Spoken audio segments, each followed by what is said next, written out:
किसी की चरित्र के बारे में बात करना, विशेषकर महिलाओं के, एक आम बात है।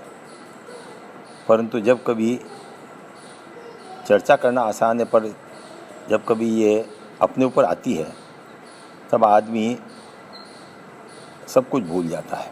ऐसा ही एक छोटा सा किस्सा, जो मैं एमएलए था, नया एमएलए बना था और हर 15 दिन में सोजत का चक्कर लगा ही लेता था। एक बार सोजत जयपुर से आया, डाक बंगले में बैठे थे और कार्यकर्ताओं ने शिकायत की, साहब हमको बड़ी शर्म आती है आपको कहते हुए, परंतु नए डिप साहब आए हैं, अकेले ही रह रहे हैं, पुलिस की गाड़ी जाती है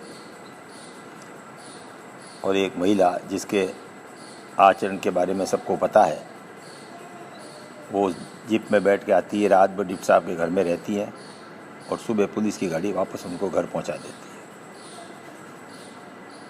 मेरे लिए एक आफत हो गई। मैं सुन तो लिया, आम कार्यकर्ताओं ने अपनी बात अपने विधायक को कह दी, पर विधायक अफसर को कैसे बात पहुंचाए। खैर, मैंने थोड़ी देर बाद डिप साहब को फ़ोन किया, फ़ोन करके सीधे ही उनसे यही कहा, मैंने कहा डिप साहब धूड़ खानी हो तो कहीं दिल्ली बॉम्बे जाके खाओ, जहाँ बैठे हो कम से कम उस जगह का तो ध्यान रखो। और यूँ करके मैंने फ़ोन बंद कर दिया। साहब मैं आता हूँ, साहब मैं आता हूँ, मैं कोई ज़रूरत नहीं है। उसके कुछ दिनों बाद ही मैं जब जयपुर में था तो डिप साहब मेरे विधायक नगर में घर पे मिलने आए। साथ में एक भद्र महिला घूंघट काढ़ी निकाले हुए साथ आई। मैंने उनको ड्राइंग रूम में बैठाया और मेरे जो साथ महिला आई थी, मैंने सोचा कोई डिप साहब की कोई रिश्तेदार होगी। मैंने कहा आप मेरी पत्नी वहीं है अंदर, आप जाओ उनके पास बैठो बातें करो। जाए नहीं, मैंने थोड़ा फोर्स किया, मैंने कहा आप जाओ आप आराम से, कोई ऐसी बात नहीं है। 2-1 मिनट नहीं हुए होंगे और वो महिला वापस बाहर आ गई। बाहर आके और ज़मीन पर बैठने लगी। और मैंने कहा नहीं आप ऊपर बैठो। तो उन्होंने घूंघट से ही कहा, साहब आपने मेरे को पहचाना। किसी महिला को घूंघट पे अपन क्या पहचाने। मैंने यूँ ही मैंने कहा आप डिप साहब के पता कोई रिश्तेदार करे, मैंने अधूरी बात छोड़ दी। तब उसने अपना नाम बताया। नाम मैं यहाँ लेना नहीं चाहूँगा किसी महिला के बारे में, पर नाम बताया। अरे मेरे को याद आया, अरे मैंने कहा आप ही हो क्या वो? हाँ साहब, आपने डिप साहब को ओढ़ दिया। अरे मैंने कहा नहीं बहन जी, ऐसा कुछ नहीं किया भाई जी। तो नहीं साहब, डिप साहब को ओढ़ दिया। अरे मैंने कहा नहीं, अब आपको मेरी सारी बात सुननी पड़ेगी। अरे मैंने कहा भाई जी ऐसी कोई बात नहीं है, चलते बात कर दी थी। तो नहीं साहब। डिप साहब ने कहा साहब इनकी बात सुनो तो सही। मैंने कहा फरमाओ साहब।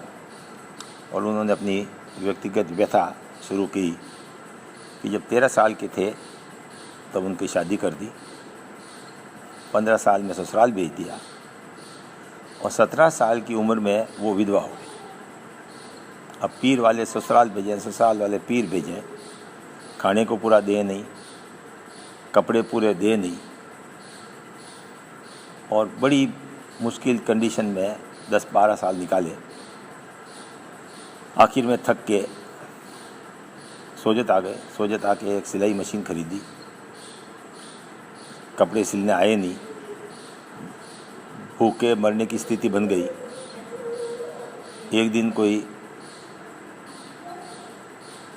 बुजुर्ग का समझो, अधकर समझो व्यक्ति आया कपड़े सिलाई देने के हिसाब से, और उसने